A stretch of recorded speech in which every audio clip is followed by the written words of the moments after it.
mbakundishe kuba duteranye. I would like to encourage you to gather. Kubera iki duterana? Why do we gather?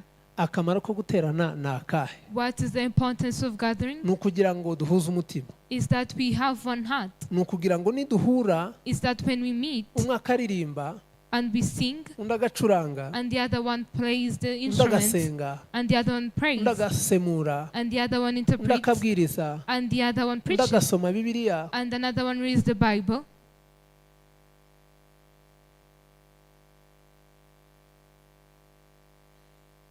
tuze kugira ibyishimo.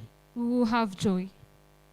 Tuvuge ngo turi mu nzu yawe Mana. We will say that we are in your house, Father.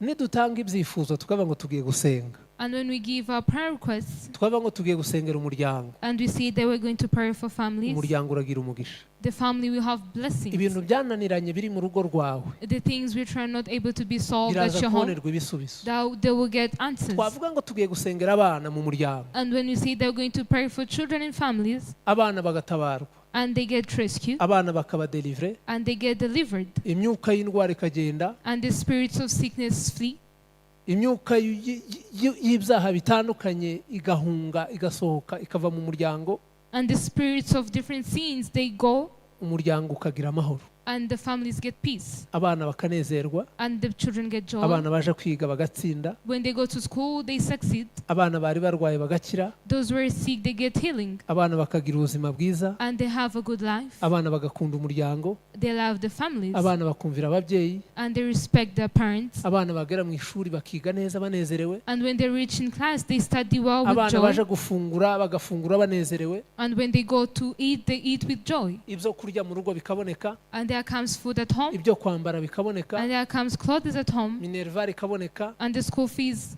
gets to be ibintu there, byose bikagenda neza, and everything goes well. mu rugo hakaba ibyishimo. There comes joy in families. Amen. Amen. Amasengesho Prayers agira imbaraga, have power. narabibonye. I saw it.